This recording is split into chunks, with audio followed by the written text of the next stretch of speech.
समाज में एक ऐसा वर्ग है जो बहुत जमाने से चला है, जब से दुनिया कायम है तब से एस्ट्रोलॉजी है और आगे भी रहेगा। जैसे कि थेइस्ट और एथेइस्ट, ये आज से नहीं है, तब से हैं, जब से दुनिया कायम है। एस्ट्रोलॉजी को मानने वाले भी और नहीं मानने वाले भी, ये दोनों सेक्शन है। अगर अपने कर्म को सही से नहीं करूँ तो मुझे भी इफेक्ट कर सकता है, हाँ, किसी को कर सकता है। तो ऐसा नहीं कि एस्ट्रोलॉजर को जो है प्लैनेट से इफेक्ट नहीं करेगा, ऐसा नहीं है। डॉक्टर को बीमारी नहीं होगी, जो डॉक्टर जिस चीज़ का स्पेशलिस्ट होता है कभी कभी वो खुद उस बीमारी से मर जाता है। तो वो ये तो डिफरेंट चीज़ें हैं, ये तो ऊपर वाले के हाथ में चीज़ें हैं। नमस्कार, 5 western city present face to face में आप लोगों का फिर से स्वागत है। मैं हूँ आपका होस्ट सुचंद्रा। आज हमारे साथ फेस टू फेस में एक एस्ट्रोलॉजर मौजूद है जो कि पाटना बिहार से as a top 5 best astrologer में सिलेक्ट हुए हैं, डॉक्टर राजन राज जी।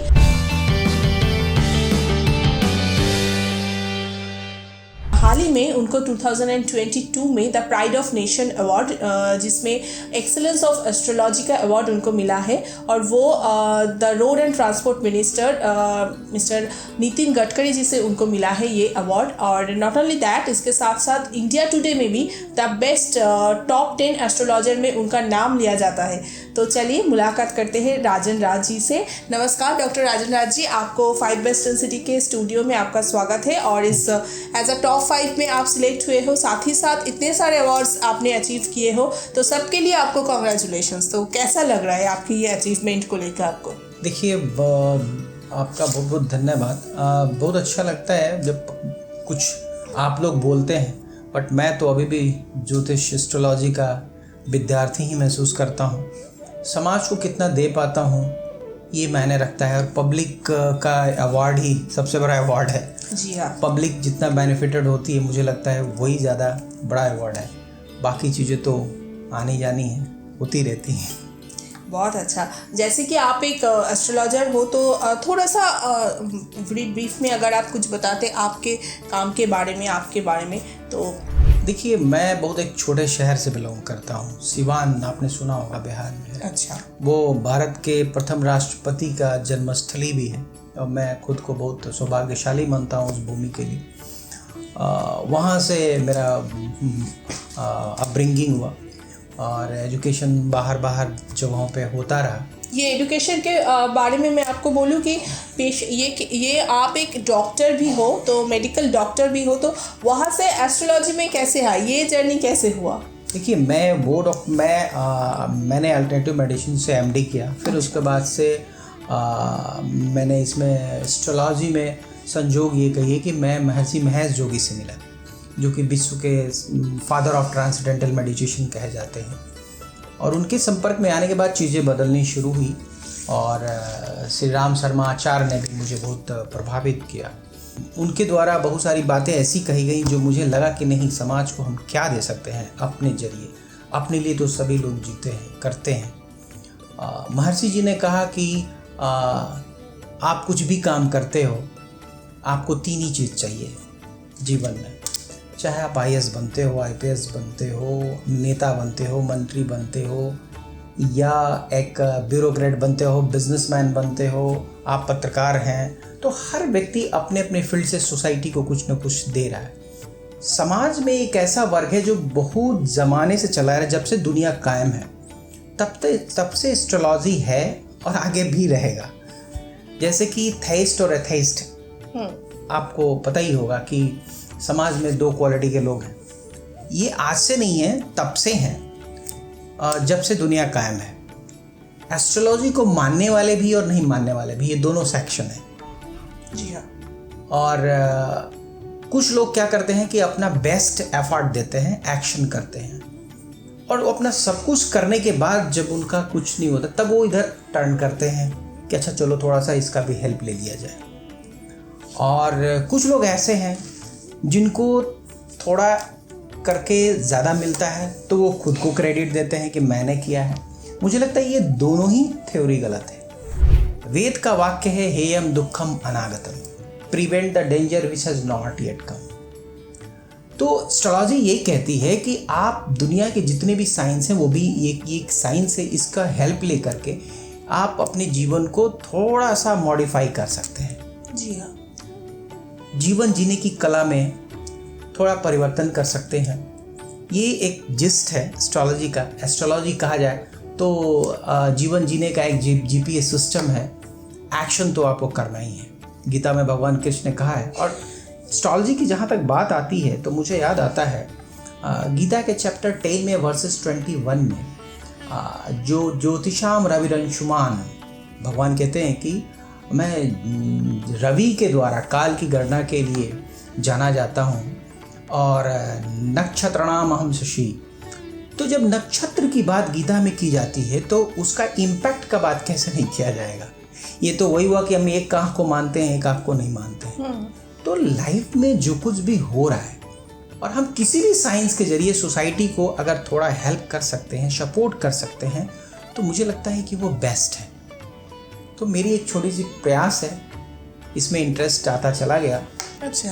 और धीरे धीरे मेरी प्रोफेसी कुछ जैसे होता है ना कि कोई बच्चा कुछ अच्छा करने लगता है तो उसको उस चीज़ में इंटरेस्ट आने लगता है। तो मेरे साथ भी अब मैं आज भी अपने आप को एस्ट्रोलॉजी का विद्यार्थी ही मानता हूँ। और जब चीज़ें सही होने लगी, थोड़ी थोड़ी प्रेडिक्शंस करेक्ट होने लगी, तो थोड़ा कॉन्फिडेंस तो आ ही जाता है। जी हाँ, बहुत अच्छा। राजन जी, आप तो प्लैनेट्स के बारे में बता रहे थे, जैसे कि आपसे मुझे ये मालूम पड़ा कि एस्ट्रोलॉजी जो है वो पूरे के पूरे साइंस के ऊपर निर्भर है एंड पूरे साइंस से उसको समझाया जा सकता है लोगों को कि एस्ट्रोलॉजी के बारे में कोई अंधविश्वास नहीं है उसमें। कुछ चीज़ अगर आपको साइंटिफिकली लॉजिक के साथ उसको समझाया जाए तो ये जो प्लैनेट्स का इफेक्ट्स के बारे में आप बोल रहे थे ना, तो ये प्लैनेट्स के एस्ट्रोलॉजर को भी अफेक्ट करता है?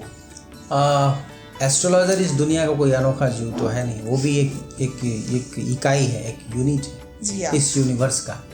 तो प्लैनेट कैसे नहीं इफेक्ट करेगा, सबको करेगा, जाहिर सी बात है। अगर आज मैं अपने जीपीएस सिस्टम को, अगर अपने कर्म को सही से नहीं करूँ तो मुझे भी इफेक्ट कर सकता है, किसी को कर सकता है।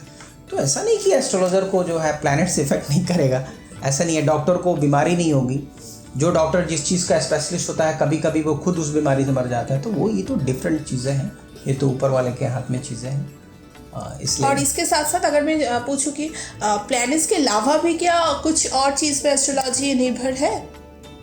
हाँ, बिल्कुल बिल्कुल। अच्छा, देखिए, एस्ट्रोलॉजी तो एक गणना है, कैलकुलेशन है। मुझे लगता है कि वो आप भी कर सकती हैं, जो भी बेस्ट कर सकता है।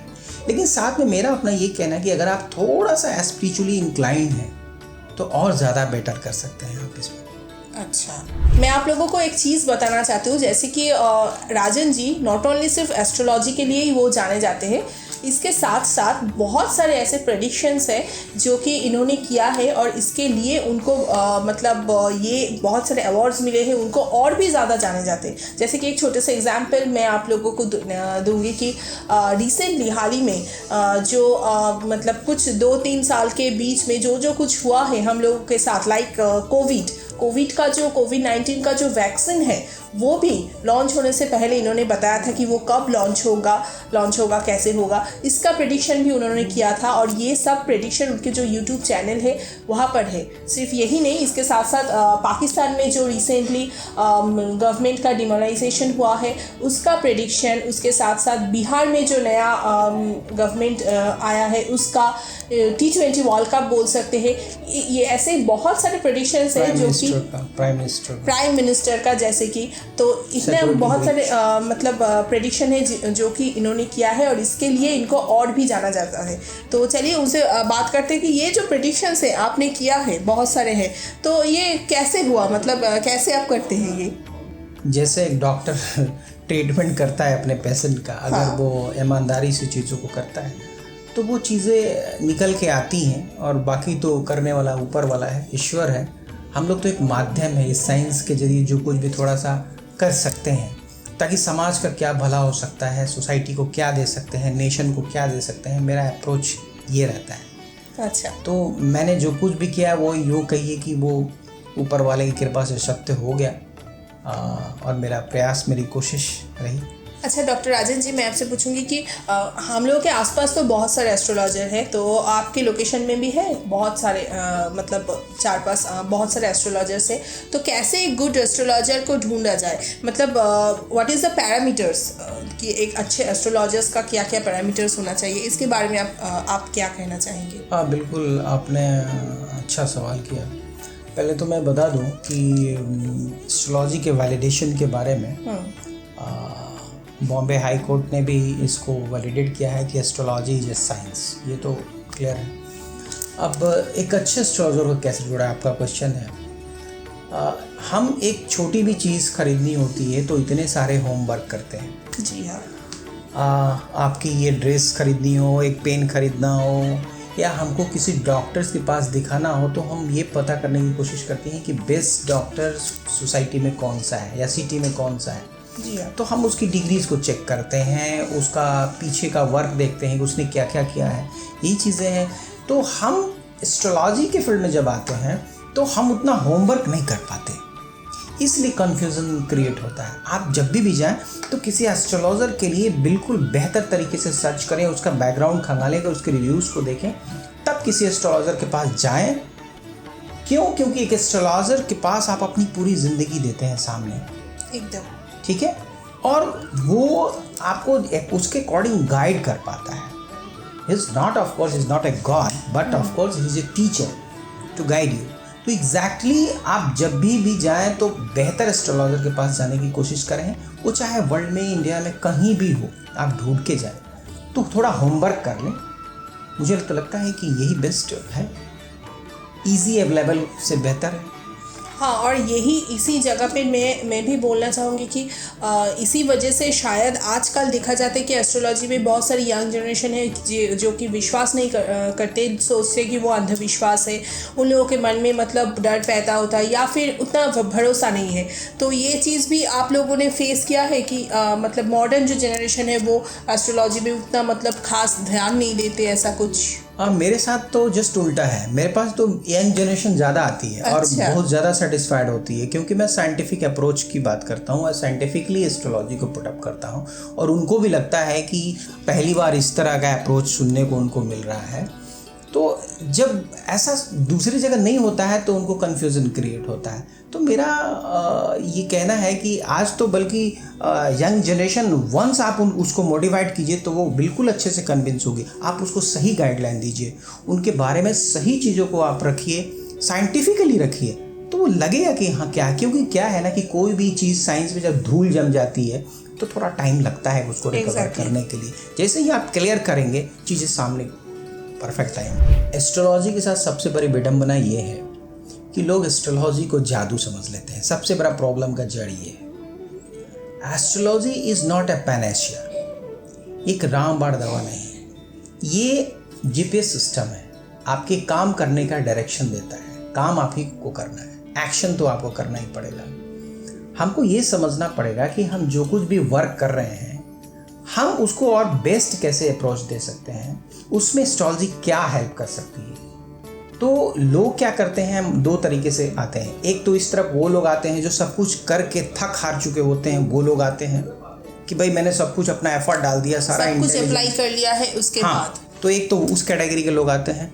दूसरे कैटेगरी के लोग वो आते हैं जो इसको बिल्कुल 100% वो एक ऐसा जादू समझते हैं कि चलो मैं यहाँ जाऊँगा और मेरा काम एकाएक हो जाएगा। ऐसा नहीं है। मैं इन दोनों लोगों से कहना चाहता हूँ, दोनों सिस्टम के लोगों से, कि माइंडसेट के, कि एस्ट्रोलॉजी जो है वो आपके प्रॉपर डायरेक्शन देने का साइंस है। वो ये नहीं कहता है कि ये जादू की छड़ी नहीं है कि आप जाएंगे और फटाक से आपका कोई काम हो जाए। अगर ऐसा होता तो सबसे पहले तो मैं खुद को देश का प्रधानमंत्री बना लेता। मैं आपको फिर से एक बार शुक्रिया कहना चाहूँगी, इसीलिए कि आप पटना से यहाँ पर कोलकाता में आके ये इंटरव्यू देने के लिए आप आए, इसके लिए आपको धन्यवाद। और साथ ही साथ जो कुछ भी अवार्ड्स एंड अचीवमेंट्स आपने अभी तक मतलब आपको मिला है, सबके लिए आपको कॉन्ग्रेचुलेशंस वंस अगेन। सो हम लोगों की तरफ से तो बस यही मैं आपको कहना चाहूँगी। बस लास्ट और एक चीज़ मैं बोलूँगी कि आपका जो लोकेशन है वो तो पाटना से है, जैसे कि हम लोग जानते हैं। तो इसके साथ साथ और किस किस जगह से है, और पाटना में भी आप कहाँ पर बैठते हो, ऑनलाइन ऑफलाइन दोनों सर्विसेज है कि नहीं, तो इसके बारे में अगर एक बार डिटेल में आप कह देते। देखिए, मेरी सर्विसेज ग्लोबली है। अच्छा। इंडिया में भी है, इंडिया से बाहर भी है, और इंडिया में मैं मोस्टली पटना में सेंट्रलाइज्ड है, बोरिंग रोड में। वैसे तो मेरे पास थोड़ा सा वक्त कम होता है, मैं उतने सारे सर्विसेज नहीं दे पाता हूँ पब्लिक को। मेरे पास काफ़ी क्राउड रहती है तो मुझे थोड़ा फिल्टर करना पड़ता है, ये मेरे साथ है। बट हाँ, मैं चाहूँगा कि अगर अपने बारे में कुछ जानना चाहते हैं, करना चाहते हैं, तो प्रायर इंटीमेशन ज़रूर करें और प्रॉपर रजिस्ट्रेशन कर लें और उसके अकॉर्डिंग आए तो उनका काम मुझे लगता है कि मैं बेस्ट दे पाऊँगा।